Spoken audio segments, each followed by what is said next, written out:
क्योंकि कांग्रेस ने मोदी साहब को बहुत हरास किया था, विकास के कामों में रुकावट डाली। बाहर के लोग इन्वेस्टमेंट अगर करने आते थे गुजरात में तो कांग्रेस रोड अटकाती थी। इनको लग रहा है कि जबकि मोदी साहब देश के विकास को लेकर पूरी दुनिया के देशों को इनवाइट कर रहे हैं कि वो काम करने आए, तो अब इनको लग रहा है कि इनकी जान बचेगी। तो गुजरात मॉडल पर वो सच्चाई थी, अब ये नौटंकी करके ये देश को दिखाना चाहते हैं।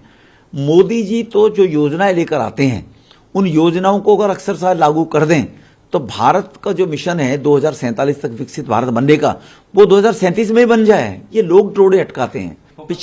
पिछली बार भी मैं दौसा में था।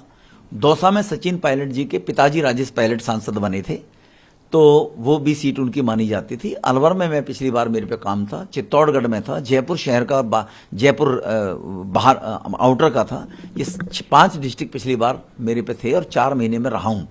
और जैसे मैंने पहले कहा कि 10 राज्यों में मैं चुनाव में कार्य देखता रहा हूं, लेकिन कांग्रेस के पास अब कोई जवाब नहीं है कि सचिन पायलट जी को अध्यक्ष बनाकर मुख्यमंत्री के चेहरे की लॉलीपॉप देकर गुर्जर वोटों को ठगने का काम किया था। गुर्जरों को चीट किया है कांग्रेस ने। तो गुर्जर गैरतमंद कौम है।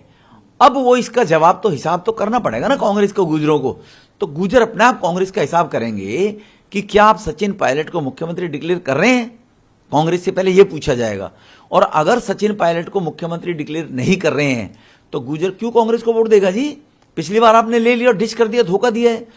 तो गुर्जरों को लगा कि हमारा आज तक देश में कहीं को मुख्यमंत्री नहीं बना है, शायद इस बार सचिन जी बन जाए, राजेश के बेटे। वो नहीं बना, कांग्रेस ने डिच किया उनको। अब उसका बदला गुर्जर लेगा निश्चित रूप से 101%। राजेश पायलट के बेटे को अगर कांग्रेस सचिन पायलट को अपनी भूल को सुधारकर मुख्यमंत्री घोषित करेगी तो एक बार को गुर्जर सोच सकता है वोट किसको देनी किसको नहीं देनी है। लेकिन गुर्जर तो रमेश बिधूड़ी जाए, रमेश बिधूड़ी ना जाए, कांग्रेस को सबक सिखाने के लिए राजस्थान में तैयार बैठा हुआ है। और जहां तक टोंक का सवाल है, सचिन पायलट जी की कोई वो पुश्तैनी को सीट नहीं है।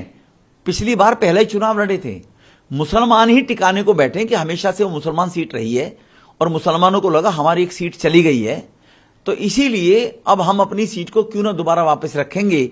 तो मुझे तो लगता नहीं मुसलमान ही सचिन पायलट को वोट नहीं देगा। और कांग्रेस गुर्जरों को तो वास्तव में वोट नहीं देनी चाहिए, क्योंकि अगर सचिन पायलट को डिक्लेयर नहीं किया सीएम तो बनना तो है ही नहीं। कांग्रेस को जिता दिया तो कौन सा बन जाएगा, तो कौन सा बन जाएगा। तो इसीलिए गुर्जर बीजेपी को ही वोट देगा। 25 साल के पहले पुराने इतिहास में एक पिछले चुनाव को छोड़कर ट्रेडिशनली गुर्जर कम्युनिटी बीजेपी को ही राजस्थान में वोट देती रही है 25 साल से।